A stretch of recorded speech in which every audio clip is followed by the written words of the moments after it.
अल्लाह ने पहले से मुकद्दर में अगर ये ना लिखा होता ना कि तुम्हें हलाक नहीं करना, तो ये इतना बड़ा जुर्म हुआ है कि अल्लाह तुम्हें हलाक कर देता। इन कैदियों को छोड़ा क्यों? ये तो इतनी बड़े इस्लाम के दुश्मन थे। खातून एक चैनल पर कह रही थी कि उमरी कानून ने मेरी जिंदगी तबाह कर दी, क्योंकि उमरी कानून में, यानी उमर वाला कानून को उमरी कानून कह रहे हैं, उमरी कानून में तलाक देना बहुत आसान काम है, इसका जवाब भी इनायत फरमा दें। ये सवाल पूछा है मुफ्ती साहब, जिलहिज्जा के आखिरी अय्याम चल रहे हैं, इन दिनों में हजरत उमर रज़ी अल्लाह ताला अन्हु पर खंजर से हमला किया गया था और आप चंद दिनों के अंदर शहीद हो गए थे। हजरत उमर की फजीलत पर बयान फरमा दें। आपके बारे में ये बात मशहूर है कि आप हजरत अली के दामाद थे, क्या ये बात सच है? हजरत उमर की ज़ात पर बहुत से एतराज़ात किए जाते हैं, जिनमें हजरत फ़ातिमा रज़ी अल्लाह ताला अन्हा के घर का दरवाज़ा जलाना और हजरत फ़ातिमा पर तशद्दुद करना, जिससे आपका हमल ज़ाया हो गया, सरे फहरिस्त हैं माज़अल्लाह। इसके अलावा हजरत उमर के 3 तलाक वाले मसले पर भी बहुत एतराज़ात किए जाते हैं। खातून एक चैनल पर कह रही थी कि उमरी कानून ने मेरी ज़िंदगी तबाह कर दी, क्योंकि उमरी कानून में, यानी उमर वाला कानून को उमरी कानून कह रहे हैं, उमरी कानून में तलाक देना बहुत आसान काम है, इसका जवाब भी इनायत फरमा दें। तीसरी बात यह है कि हजरत उमर की राय की तायद में कई बार कुरान की आयत नाजिल हुई। नाजरीन को इन आयतों के बारे में भी बता दें। सब कुछ तो आपने ही बता दिया है, मेरे बताने के लिए कुछ छोड़ा ही नहीं आपने। देखो, ये जो हजरत फातिमा पे जुल्म के वाकयात बयान किए जाते हैं कि हजरत उमर ने ये किया, हमल ज़ाया हो गया, ये हो गया, वो हो गया, वगैरह वगैरह, हमेशा कोशिश किया करो बातिल के सवालात का जवाब देने के बजाय ना उल्टा बातिल से सवाल पूछना शुरू कर दिया करो।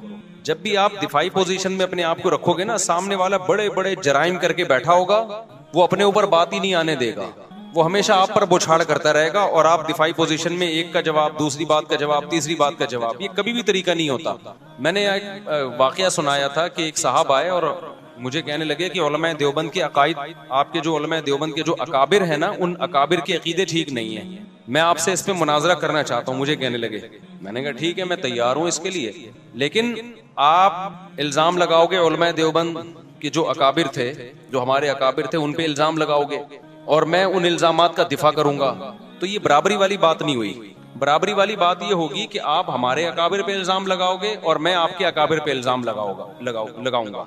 आपने, जैसे मैंने अपने अकाबिर का दिफा करना है, तो जो मैं आपके अकाबिर पे इल्जाम लगाऊं आपने उसका भी दिफा करना है। ये एक तरफा बात नहीं होगी कि आप मुझे थप्पड़ मारो और अपने मुंह को मैं बचाता रहूं बैठ के। जब आपको मेरे मुंह पे थप्पड़ मारने की इजाजत होगी और मैं बचाऊंगा, तो मैं भी आपके लगाऊंगा और आप अपना मुंह भी बचाएंगे। समझते हो कि नहीं समझते? ये हमेशा बहस का उसूल है, ये याद रखो। बातिल की कोशिश होती है आप पे चढ़ जाए वो, और अपने आप को बिल्कुल पहले से ही महफूज रख लेता है वो। बात से बात निकलती है ना। ईसाई आते हैं, ईसाई लोग जो तंज करते हैं, इस्लाम पे एतराज करते हैं, नबी सल्लल्लाहु अलैहि वसल्लम ने इतनी उम्र में 9 साल की लड़की से शादी की, फलाना, ये वो जो उनके इल्जामात होते हैं जिहाद और इस्लाम तलवार से, जो 8-10 मशहूर एतराजात हैं। ठीक है, उलमा इसका भी जवाब देते हैं, लेकिन आप भी तो इतराज करो भाई। आप ईसा को खुदा का बेटा कहते हो, एक मखलूक को खुदा का बेटा कह रहे हो, ये ज्यादा छंबे की बात है? या हजरत आयशा 9 साल में बालिग हो गई और पैगंबर से उन्होंने 50 साल की उम्र में निकाह किया और हमेशा खुश जिंदगी गुजारी, वो उस पर बिल्कुल भी नादिम नहीं थी, वो खुश हैं। वो आज भी जिंदा होके आ जाएं, आप उनसे पूछें कि अगर दोबारा हम माजी में चले जाएं और आप की 9 साल की उम्र में रुखसती हो और पैगंबर की 50 साल उम्र हो, वो कहेंगी दोबारा मैं ये काम करूंगी। वो तो इस रिश्ते पे इतना खुश थी। तो आप पहले इस बात का जवाब दो कि एक खुदा भी है और खुदा के बेटे भी हैं ईसा, और ये कैसे मुमकिन है? तो बजाय इसके कि हम एतराजात के जवाब देना अगले से, देखो ये मैं इसलिए कह रहा हूं कि इस्लाम पे जो एतराजात होते हैं ये इसलिए करते हैं ताकि हमारी नजर में इस्लाम को मशकूक कर दें और हम इस्लाम को छोड़ दें। यही होगा ना? तो हम इस्लाम छोड़ के जाएं कहां?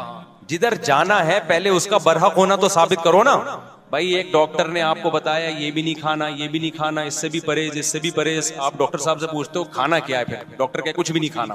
तो डॉक्टर साहब ऐसा तो नहीं हो सकता, वो तो यकीनी मरूंगा फिर मैं भूखा प्यासा। मुझे पहले ये बताओ ये छोड़ना है तो इसके मुतबादिल मैंने खाना क्या है। वो डॉक्टर सही डॉक्टर होगा, वो कहेगा भाई ठंडा पानी मत पियो मगर गर्म पी सकते हो, खिचड़ी मत खाओ मगर रोटी खा सकते हो, या रोटी मत खाओ मगर खिचड़ी खा सकते हो। तो इस्लाम पे जो लोग एतराज करते हैं कि इस्लाम में ये गलत, फर्ज कर लो थोड़ी देर के लिए मान लिया भाई इस्लाम गलत है, अब क्या करूं मैं?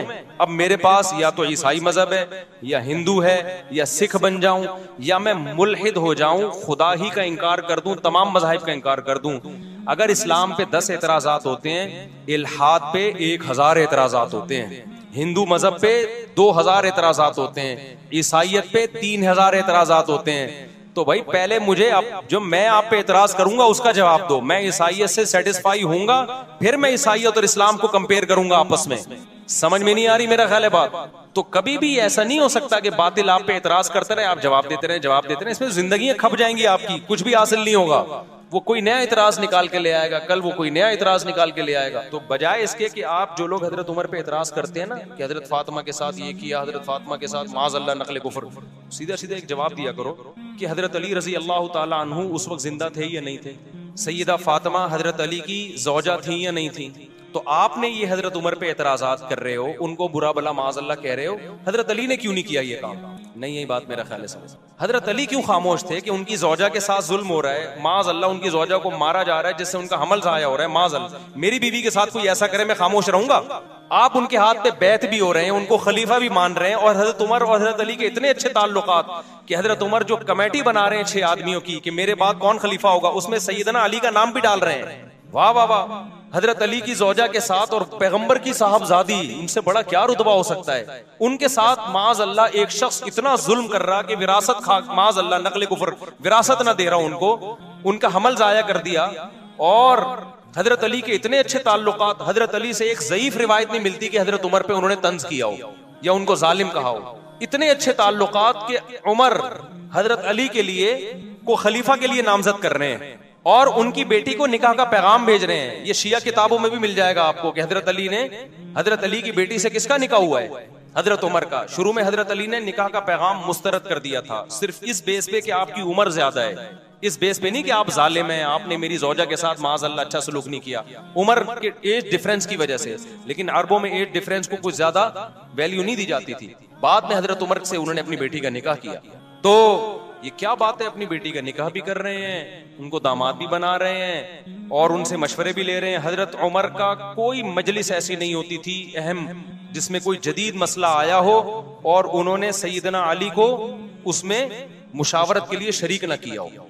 और हजरत उमर यकीनी तौर पर हजरत अली को अपने बाद नामजद कर देते, लेकिन हजरत अली की उम्र की कमी की वजह से, रिवायात में मिलता है उम्र की कमी की वजह से हजरत अली ने 6 अफराद की कमेटी बनाई।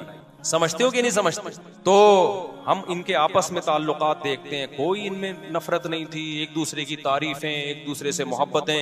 लेकिन आज लोग मुद्दई सुस्त और गवाह चुस्त बने हुए हैं। तो बाकी एक इन्होंने जो सवाल किया है कि हजरत उमर के 3 तलाक वाले मसले पर, वो ये मैंने जुम्मे में भी इस पर बयान किया था। एक खातून का क्लिप वायरल हो रहा है, वो किसी स्कॉलर को ना, मजहबी स्कॉलर को इंटरव्यू दे रही हैं कि उमर, ये जो अहले हदीस हजरात कहते हैं ना, हजरत उमर ने 3 तलाक को 3 करार दिया, नबी के दौर में तो 1 होती थी, हजरत उमर ने क्या कर दिया, 3 तलाक का कानून बना दिया। तो मैंने तो खुद अहले हदीसों की तहरीरें पढ़ी हैं इस बारे में कि इन्होंने घर उजाड़ दिया लोगों का, ये कर दिया हनफियों ने ना। हालांकि अगर घर उजाड़ना है तो फिर तो हजरत उमर ने किया, और शिया साफ लफ्जों में कहते हैं ये घर उजाड़ने का काम किसने किया, हजरत उमर ने। अहले हदीस साफ लफ्जों में नहीं कहते क्योंकि उनको पता है कि उमर की मोहब्बत है लोगों के दिलों में, वो हनफियों पे डाल देते हैं। मैंने खुद अहले हदीस का फतवा पढ़ा है कि उन्होंने 3 तलाक को 1 करार दिया और नीचे लिखा कि कुरान और सुन्नत में 3 1 होती है और हनफी उलमा को इजाजत नहीं है लोगों का घर उजाड़े हुए। हालांकि ये काम पहले कुरान ने किया, फिर पैगंबर ने किया, फिर अबू बकर ने किया, फिर उमर ने किया, फिर उस्मान ने किया, फिर अली ने किया, फिर चारों इमामों ने किया, तमाम सहाबा ने किया, तमाम ताबीन ने किया। 7वीं सदी हिजरी में इब्ने तैमिया रहमतुल्लाह अलैह का एक तफर्रुद था, उन्होंने कहा नहीं 3 1 होती है। 700 साल तक उम्मत में अहले सुन्नत में आपको एक फतवा भी नजर नहीं आएगा कि जिसने 3 तलाक को 1 कहा हो। 7वीं सदी में इब्ने तैमिया ने किया, इब्ने तैमिया रहमतुल्लाह अलैह ने, फिर उनके शागिर्द ने भी अपने उस्ताद की राय को फॉलो किया, इब्ने क़य्यिम ने, फिर इब्ने क़य्यिम के शागिर्द इब्ने रजब हम्बली, उन्होंने भी अपने उस्ताद को फॉलो किया।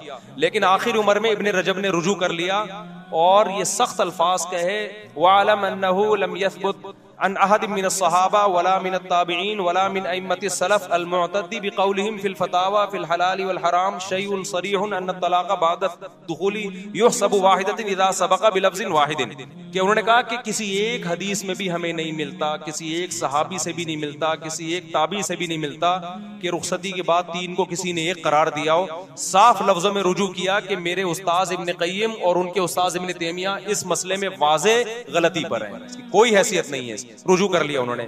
उसके बाद फ़िक़्ह हम्बली में, चूंकि ये हम्बली थे, इब्न तैमिया भी, इब्न क़य्यिम भी और इब्न रजब भी, उसके बाद फ़िक़्ह हम्बली में ये तीन तलाक को एक कहना खत्म हो गया।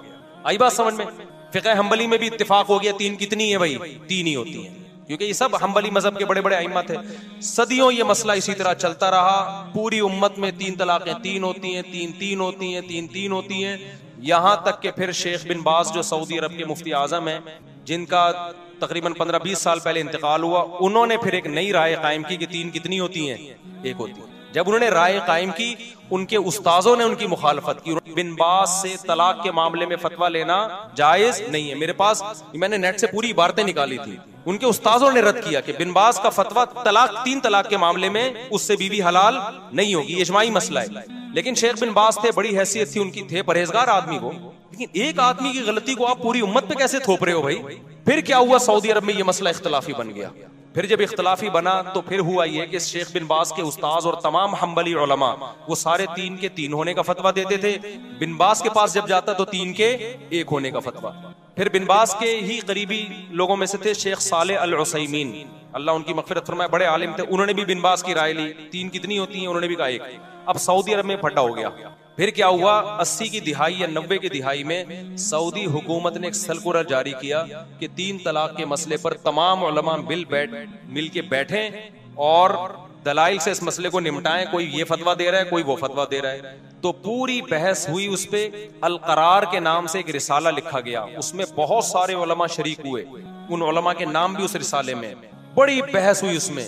वो पूरा रिसाला मेरे पास मौजूद है, अरबी में, मैंने पूरा रिसाला पढ़ा है। वो इतनी जबरदस्त जानदार बहस हुई, 40-50 किताबों को कंगाला गया, उलमा के फतवे देखे गए, कुरान और सुन्नत की रोशनी में बहस हुई और बिल आखिर ये मुत्तफ़िक़ा फैसला किया गया कि इकट्ठी तीन तलाक़ें तीन ही होती हैं, एक नहीं होती। लेकिन बिन बाज ने उस राय से इत्तिफाक नहीं किया, वो अपनी राय पर अड़े रहे। लेकिन सऊदी अरब का फिर सरकारी कानून बना के अदालतों में ये चला दिया गया, भाई तीन तलाक को तीन ही करार दिया जाएगा, क्योंकि हमारे पास एक होने की कोई माकूल दलील नहीं है। बड़ा जानदार रिसाला, मैंने पूरा एक एक लफ्ज पढ़ा है उस रिसाले का, आज भी मौजूद है, नेट पे सर्च करने से मिल जाएगा। हुआ क्या, फिर ये हुआ कि बिन बाज उसी राय पे कायम रहे, वो तीन को एक कहते रहे। अब जब सऊदी अरब की कोर्ट में जब केस जाता अदालत में, तो कोर्ट कहती भाई पूरे उलमा का एक फैसला है मुत्तफ़िक़ा, तो कोर्ट से तीन तलाक को तीन ही करार दिया जाएगा। होता ही है कि लोग क्या करते हैं, जिसको बीवी रखनी है वो कोर्ट में जाने के बजाय कहाँ चला जाता, बिन बाज के पास चला जाता, वही इख्तलाफ दोबारा शुरू। हालांकि उस मजलिस में उलमा ने शेख बिन बाज रहमहुल्लाह ताला को ये नसीहत भी की थी कि इस तरह उम्मत में तोड़ पैदा होगा।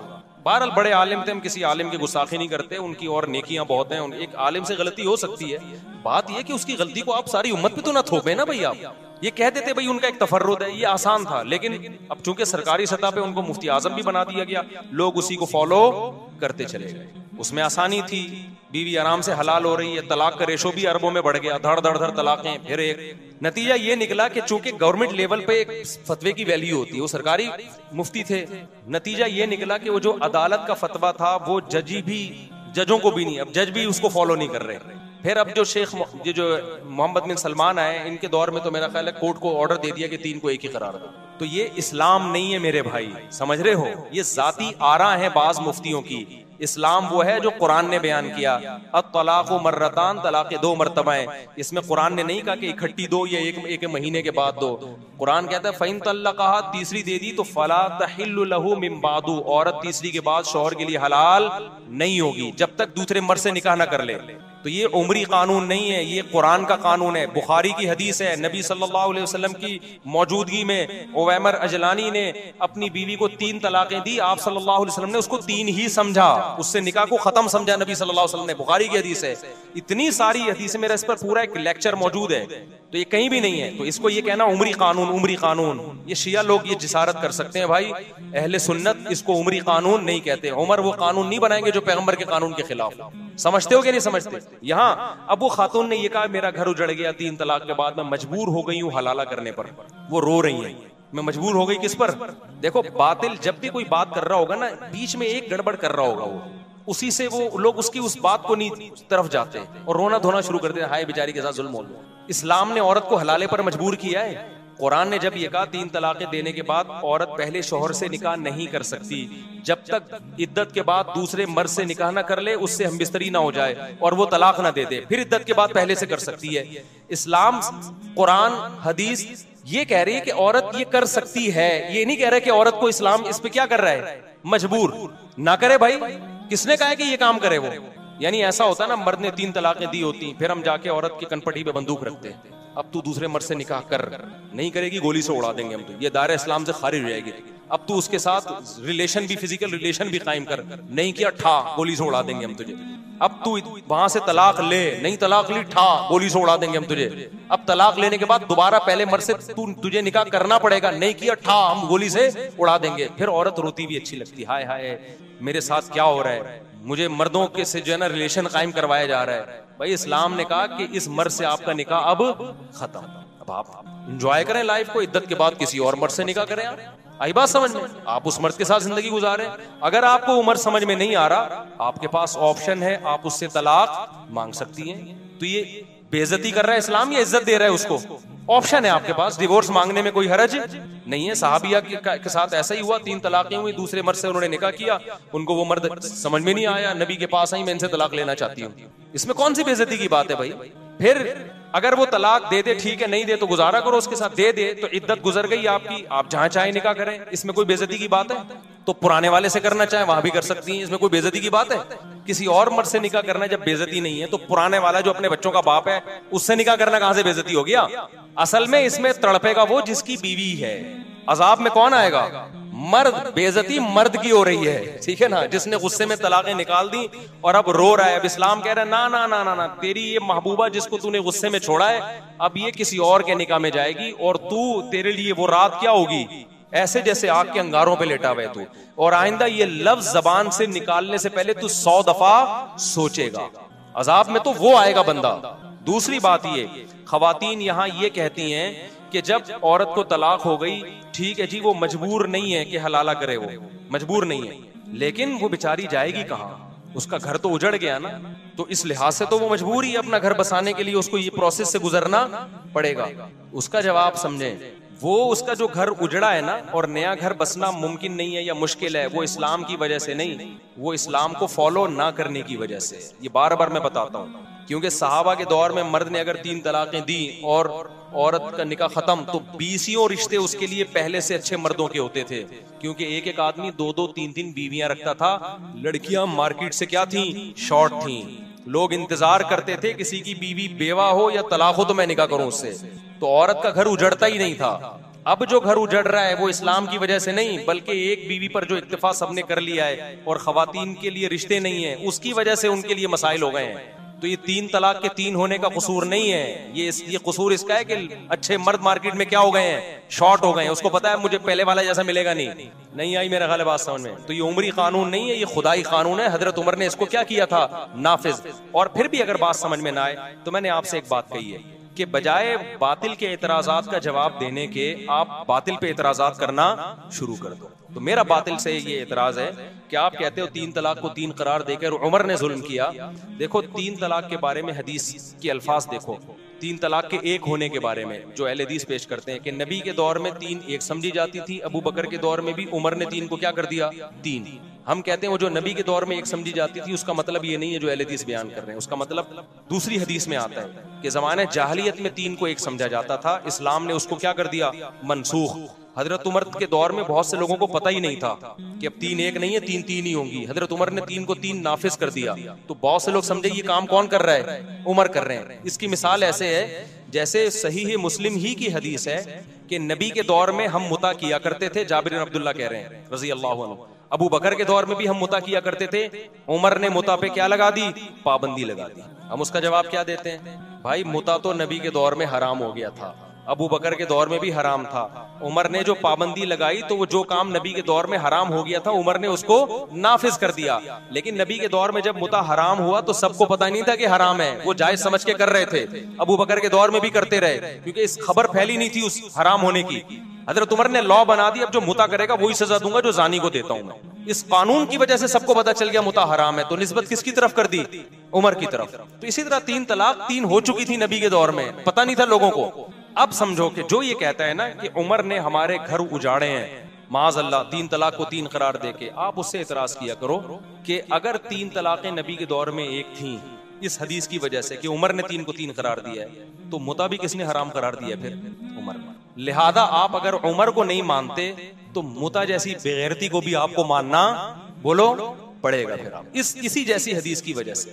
और अगर आप जवाब में कहते हो कि नहीं मुता तो नबी के दौर में हराम हो चुका था, तो हम आपको ये भी दलीलें देंगे कि 3 तलाकें भी नबी के दौर में 3 हो चुकी थी। तो अब जो लोग हजरत उमर पे एतराज कर रहे हैं ना कि औरतें कह रही हैं, अब ये मैं इस खातून की तरफ आता हूँ कि जो कह रही है कि उमर ने 3 को 3 करार देके मेरा घर उजाड़ दिया। ओ भाई, उमर ने मुता को हराम करार देके आपका घर बचा लिया बहुत सारी औरतों का, क्योंकि औरत कभी नहीं चाहती कि मेरा मियाँ मुता करता फिरे। वो क्या ख्याल है? जिस औरत को पता चले मेरा मियाँ 20 औरतों से मुता कर चुका है, उसका घर बसेगा? हजरत उमर ने मुता पे पाबंदी लगा के करोड़ों औरतों का घर बचा लिया कि बीवी के अलावा तुम्हारे पास कोई ऑप्शन नहीं है। मुता पता है क्या होता है जिसको ये लोग जायज करार देते हैं? मुता ये होता है कि जिसको कहा जाता है हजरत उमर ने हराम करार दिया, वो वाले मुता की बात कर रहा हूं। कौन सा मुता हराम करार दिया? मुता ये होता है कि आप किसी औरत से एग्रीमेंट कर लें 1 साल का या 6 महीने का या 1 हफ्ते का, कोई भी टाइम मुतय्यन कर लें, 2 गवाह हों, ईजाब व कबूल हो कि हम दोनों एक दूसरे के लिए हलाल हैं 1 महीने के लिए या 1.5 महीने के लिए या 2 महीने के लिए या 1 साल के लिए या 10 साल के लिए, कोई भी टाइम मुतय्यन कर दें या 1 घंटे के लिए। इट इज कॉल्ड, बोलो ना, मुता। हम ये कहते हैं कि इसमें और जिना में रत्ती बराबर भी फर्क बोलो नहीं। जो लोग मुता को हलाल कहते हैं वो कहते हैं नहीं, इसमें बड़ा फर्क है। जिना में टाइम मुतय्यन नहीं होता, औरत के साथ मुंह काला किया और निकल लिए, इसमें टाइम मुतय्यन है। आई बात समझ में? जिना में गवाह नहीं होते, इसमें क्या है? गवाह। ये कोई फर्क नहीं। अच्छा, कहते हैं जिना में जो औलाद होगी हलाली नहीं होगी, जबकि मुता से जो औलाद होगी हलाली होगी। और भाई ये फर्क नहीं है, ये आपने जिना पे एक खूबसूरत यानी आप गवाह बना के जिना कर रहे हैं, ठीक है ना? इसका मतलब जब बस किसी औरत से जिना करना हो तो 2 बंदों को गवाह बना लो और टाइम मुतय्यन कर लो 1 घंटे का। जिना में भी आजकल जो जिना हो रहा है ना मार्केट में, उसमें भी तवाइफें किराए पे एक टाइम के लिए मिलती हैं, टाइम होता है उनका।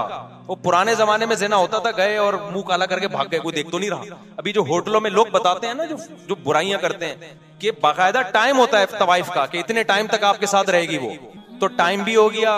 2 गवाह बता दो, वसीम और गफ्फार को, अपने दोस्तों को बता दो आज मैं तवाइफ से मुंह काला करने जा रहा हूं। कोई फर्क नहीं है भाई। निकाह में बड़ा फर्क ये होता है कि निकाह हमेशा के लिए होता है। तलाक क्या है? एक आर्जा है कि आपने हमेशा के लिए रहने का इरादा किया था, बीच में आपने उसको क्या कर दिया? डिस्कनेक्ट कर दिया, उस रिश्ते को तोड़ दिया किसी भी वजह से आपने। तभी निकाह में अगर ये शर्त लगा दी जाए ना कि मैं इससे निकाह कर रहा हूं 2 महीने के लिए, तो निकाह क्या हो जाएगा? कलअदम, वो निकाह नहीं होगा। निकाह में ये शर्त लगाना ही नाजायज है। आपने नियत भी कर ली ना कि मैं इस बीवी को 1 महीने बाद छोड़ दूंगा, आप ये शर्त नहीं लगा सकते। आप शर्त लगा दी तो वो खत्म, वो निकाह नहीं रहेगा, वो मुता बन जाएगा। नहीं आई मेरा ख्याल है बात समझ में? तो मुता हराम है भाई, जिना और मुता में कोई फर्क नहीं। अब आप मुझे बात बताओ, अगर हजरत उमर मुता को हराम ना करते, आज बहुत सारे मर्द मुते कर रहे होते कि नहीं कर रहे होते? उनके घर बस जाते। और उस पे हलाल जिना में तो आज जब मर्द जिना करता है ना तो घर नहीं बसता, बीवी तलाकें लेके चली जाती हैं, जबकि वो जिना को बुरा समझ रहा होता है, बीवी से सॉरी कर रहा होता है, बेगम आइंदा नहीं करूंगा, गलती हो गई। मुता जिस पे उमर ने पाबंदी लगा के औरतों के पर बड़ा एहसान किया, उनके घर बसा लिए, वो जब मुता लोग करते तो पकड़े जाते तो बेगम से कहते बेगम हलाल। जैसे मैं दूसरी शादी के बाद पकड़ा गया था तो मैंने क्या कहा था? हलाल है ये, लेकिन शादी थी ना वो। तो जो मुता करते हुए पकड़ा जाएगा वो क्या कहेगा? भाई बुरा थोड़ी है, पाबंदी किसने लगाई है? उमर ने। देखो सही मुस्लिम की हदीस है, नबी के दौर में भी होता था, अबू बकर के दौर में भी होता था, पाबंदी किसने लगा दी? उमर ने। तो बताओ, उमर औरतों का घर उजाड़ रहा है या बना रहा है। उमर ने पाबंदी लगाई। क्या पाबंदी लगाई थी? पाबंदी तो इस पहले से लगी हुई थी। उमर ने बोला, हजरत उमर ने, अब जो मुता करके आया ना, शादीशुदा करेगा, पत्थरों से मार के रजम करूंगा। क्योंकि लोग कहते थे ये जिना नहीं है। हजरत उमर ने कहा ऐसी कोई दलील नहीं सुनूंगा मैं, नहीं ये बात मेरा ख्याल है समझ में। उन्होंने बोला कि रजम करूंगा, पत्थरों से मारूंगा मैं। ये दलील नहीं है कि जी ये गोद गवाहों की मौजूदगी में इजाब कबूल हो रहा है। तो जो लोग कहते हैं कि मुता हलाल है, तो उन्होंने औरतों का घर क्या कर दिया? तबाह कर दिया। 3 तलाकों को जो 3 कहते हैं, चंद औरतों का घर तबाह होता है, लेकिन बेशुमार औरतों का घर बस जाता है। मर्द को जब पता चलता है ना 3 लफ्ज जबान से निकाले तो दोबारा नहीं मिल सकती मुझे, ये करोड़ दफा सोचता है जबान से निकालते हैं, बहुत दफा सोचता है, इबरत हो जाती है उसको, लिहाजा उससे घर बसता है, टूटता नहीं है। चंद का तो टूटता है, लेकिन चंद की वजह से लाखों का बस जाता है। और जिन्होंने मुता को हलाल कर दिया, तो खुद औरत सोचे अपने सीने पे पत्थर रख के कि आपका मियाँ एक काम जायज समझ के मुंह काला कर रहा हो, आज उस औरत से मुता किया। क्योंकि जब मुता जो लोग हलाल कहते हैं, फिर उनके कोई लिमिट थोड़ी है कि 20 से हलाल है, 21वीं से हराम है। कहते हैं सब हलाल है, बस हलाल है, जितना बचाओ मुता करो। समझ में नहीं आ रही बात। और जो लोग मुता को हलाल कहने के दलाइल देते हैं, मैं उनसे एक सवाल पूछता हूँ कि फिर आप ये काम छुप के क्यों करते हो? इसका मतलब आपका ज़मीर अंदर से कह रहा होता है कि ये अच्छा काम, बोलो निकाह छुप के किया जाता है खुलेआम। कुछ लोग छुप के दूसरी शादी इसलिए कर रहे होते हैं कि पिटने का खौफ होता है। वो छुपन एक अलग चीज होती है कि पिटेंगे ससुराल से, ससुराल ना होता तो वो भी बता के कर रहे होते, लेकिन शर्मिंदगी की वजह से नहीं छुप रहे होते, साइड इफेक्ट की वजह से छुप रहे होते हैं। और चंद दिन छुपते हैं, उसके बाद बता देते हैं वो भी। लेकिन मुता कभी भी कोई ओपनली नहीं करता कि हजरात एक ऐलान समात फरमाइए, जुम्मे को मेरा मुता है, आप लोग तशरीफ लाइएगा, मैं मुता कर रहा हूं इससे, और खातून कह रही हूं कि मैं भी मुता कर रही हूं इससे। बहुत ही कोई गैरत लेस होगा तो ये काम करेगा। निकाह में लोग अपनी बेटियों के लिए रिश्ते तलाश कर रहे होते हैं, मौलवी साहब से दुआएं मंगवा रहे होते हैं, मौलवी साहब मेरी बच्ची जवान हो गई है, कोई अच्छा ढंग का दामाद मिल जाए, निकाह करना चाहता हूँ। छुप के नहीं करते, खुलेआम बताते हैं। मुता में कोई बताएगा मेरी बेटी मुता करना चाहती है, कोई अच्छा मुता करने वाला हो। तो अगर उमर ना होते, हजरत उमर ने ना गवर्नमेंट लॉ बना के पाबंदी लगाई, उमर ना होते तो मुता के बारे में मुसलमान कंफ्यूजन में होते, लोग बहुत सारे इसको हलाल समझना शुरू कर। उमर ने गैरत वाला काम किया, उन्होंने बोला अब जो मुता करके आएगा ऐसी की तैसी कर दूंगा मैं उसे।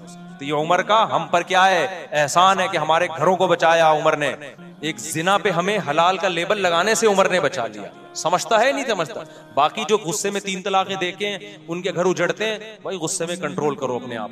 बल्कि उमर ने हम पर एहसान किया कि हमें गुस्से में अपनी जबान पे कंट्रोल करना सिखा दिया, वरना धड़ाधड़ देते रहते, तलाक को खेल बनाते रहते हैं। आज बहुत से लोग हैं, जब बात आती है बेगम को तलाक निकालते हैं, तलाक निकालते हैं। औरत को इससे तकलीफ होती है, हम सब कुछ कर लेते हैं, भाई तलाक निकालते हैं, हम खुद कांपने लगते हैं, अबे भाई ये तो तीर है, कमान से निकल गया तो वापस नहीं आएगा। कितने केसेस लोगों के मेरे पास आते हैं। हमारे मोहल्ले में एक साहब थे, लड़ते थे ना बीवी से, रोजाना लड़ाई, फिर उनको गुस्सा आता, तलाक दूंगा, कांपते थे यूं कर, कहते मैं तो दे दूंगा ही 10 साल से कहते रहे, निकाली नहीं। उनको पता था भाई निकल गई तो बेगम गई हमसे। कितने लोग, ये तो आपके सामने तो वो केस आ रहे हैं ना जिन्हें गुस्से में दे दी है। ऐसे बहुत सारे केस हैं, बहुत गुस्सा आया नहीं दी उन्होंने, और जो गुस्से में दे देते हैं। तो इस्लाम ये चाहता है कि जो आदमी पागल है ना गुस्से में, तो उस पागल का हक ही नहीं है कि बीवी रखे वो, क्योंकि जब गुस्से में 3 निकाल रहा है तो कल गुस्से में चाकू भी मार सकता है, कल गुस्से में पिस्टल भी चला सकता है। आज बोल देते हैं मुझे गुस्से में पागल हो गया था, मैंने दे दिया। मैं कहता हूँ भाई तेरे पास बंदूक होती तो गुस्से में 3 फायर कर देता, तो कोई अदालत छोड़ती आपको? इस्लाम में गुस्से के अहकाम काबिल मुआफी नहीं। आपने गुस्से में अगले का जबड़ा फाड़ दिया, अब पुलिस आई है, क्या हुआ, कहना यार गुस्से में हो गया, सॉरी। कोई दुनिया में कहीं भी गुस्सा ऐसी चीज नहीं है जो काबिल मुआफी है, और इंसान की आजमाइश है ही गुस्से में मेरे भाई। नॉर्मल में तो कोई भी एक उल्टे काम नहीं कर रहा होता। तबलीगी जमात के एक बुजुर्ग थे ना, उनके पास एक शख्स आया, कहने लगे गुस्से में बीवी को 3 तलाक दी, बहुत शदीद गुस्सा था। उन्होंने कहा यार आज तक हमने नहीं कभी देखा कि मोहब्बत से बीवी को किसी ने 3 तलाक दी, कि जा मेरी प्यारी तो मुझे बहुत प्यारी लगती है, तुझे तलाक, ऐसा कहीं नहीं। तो गुस्से में ही तो पागल होते हैं, और फिर गुस्से में ही सजाएं मिलती हैं। कत्ल जितने होते हैं, हमारे एक दोस्त ने कत्ल किया, मुझे आगे बता रहे, कह रहे हैं गुस्से में मैंने बंदा मार दिया, अपने दोस्त को मार दिया। कह रहे मुझे इतनी निदामत है कि मेरे सुकून नहीं मिल रहा मुझे। सारे उल्टे काम किस तरह होते हैं मेरे भाई। अभी एक केस चल रहा है, मैं उसमें पढ़ा हूँ सुलह के लिए। गुस्से में अपने चचाजाद भाई को बंदे ने कत्ल कर दिया, और इतना रो रहा है कि यार मैंने, मेरा मोहसिन था वो, मेरे बड़े भाइयों की तरह उसने मुझे बचपन से पाला, मेरे पाँव में आके ना नाक रगड़ के चीखे मार मार के रो रहा था बंदा, कातिल। कह रहे मुझसे क्या हो गया मुफ्ती साहब, मैंने अपने चचाजाद भाई जो मेरे सगे भाइयों की तरह था, मैंने मार दिया उसको। इतना रो रहा है। क्यों? गुस्से ने क्या कर दिया उसको? पागल। तो क्या केस नहीं बनेगा? क्या पुलिस छोड़ देगी?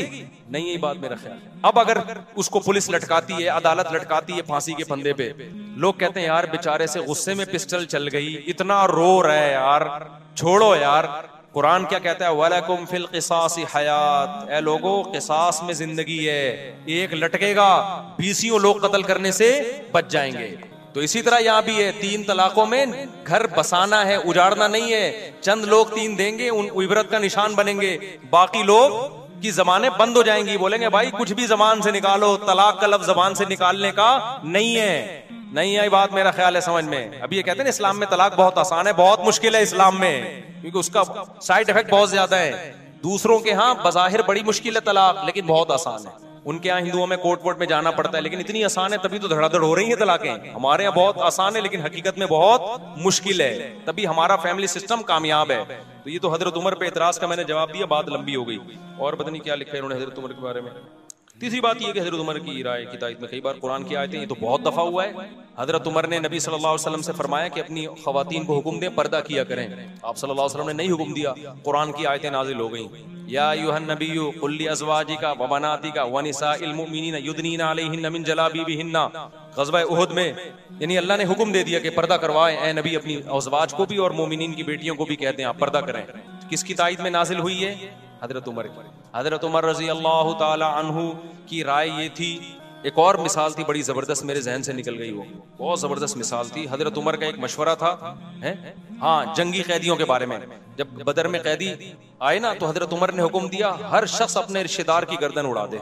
नबी सल्लल्लाहु अलैहि वसल्लम ने कहा कि नहीं, फिदिया लेके छोड़ दें हम इनको। कुरान की आयतें नाजिल हुई, नहीं ये तो अलग आयत है, इसका इससे कोई ताल्लुक नहीं। लमस लौला किताबुम मिनल्लाहि सबका लमस्सकुम फीमा अखज़्तुम फीही अज़ाबुन अज़ीम। ऐ ईमान वालो, तुमने जो इन कैदियों को फिदिया लेके छोड़ दिया, अल्लाह ने पहले से मुकद्दर में अगर ये न लिखा होता ना कि तुम्हें हलाक नहीं करना, तो ये इतना बड़ा जुर्म हुआ है कि अल्लाह तुम्हें हलाक कर देता। इन कैदियों को छोड़ा क्यों? ये तो इतनी बड़े इस्लाम के दुश्मन थे। तो किसकी राय सही हुई? हजरत उमर की, उनकी राय में। और हदीस में आता है कि शैतान उमर को देख के अपना रास्ता बदल लेता है। बुखारी की हदीस है, रसूलुल्लाह सल्लल्लाहु अलैहि वसल्लम ने फरमाया, मैंने ख्वाब में देखा कि अबू बकर ने एक डोल निकाला, उसमें कमजोरी थी। फिर मैंने एक बहुत ताकतवर को देखा कि उसने डोल निकाला और बड़ी ताकत के साथ डोल निकाल लिया ना, कुएं से नहीं पानी का डोल निकालते। तो आपने फरमाया इस ख्वाब की ताबीर क्या है? उमर, यानी उनके दौर में जो निजाम चलेगा ना, ताकत और कुव्वत के साथ चलेगा। गैर मुस्लिम इस बात का इतराफ करते हैं कि इस्लामी तारीख में उमर जैसा दौर नहीं आया। ऐसा खानदानी दौर था ना हजरत उमर का, कोई इख्तलाफ नहीं। और कितने आपने, अच्छा जर्मनी में ना अभी भी उमर लॉ के नाम से, उमर लॉ के नाम से वहां की यूनिवर्सिटी में पढ़ाया जाता है, उसको कहते ही उमर लॉ है। मैं पहले इस बात को यकीन नहीं करता था, मैं गया तो पता चला ऐसा है हकीकत में। ये जो इंसानी फलाहो बहबूद के कवानीन उन्होंने वज़ा किए ना बहुत से यूरोपियन कंट्रीज ने, ये हजरत उमर से लिए उन्होंने। उसका नाम भी अब तक उन्होंने उमर लॉ रखा हुआ है। नहीं आई मेरा ख्याल बात समझ में? तो गैर आपके खलीफा आदिल के आदिल होने और उसकी फजीलत की गवाही दे रहा है, और यहाँ बाज लोग जो अपने आप को इस्लाम की तरफ मंसूब करते हैं वो उमर को बुरा भला कह रहे हैं। माज़अल्लाह, हजरत उमर को इस्लामी तारीख से निकाल दो तो क्या बचेगा भाई आपके पास? एक ही तो दौर था जिसमें इस्लामी सल्तनत 22 लाख मुरब्बा मील पे फैली है, और किसी में मजाल नहीं थी कि सर उठा के बात कर सके।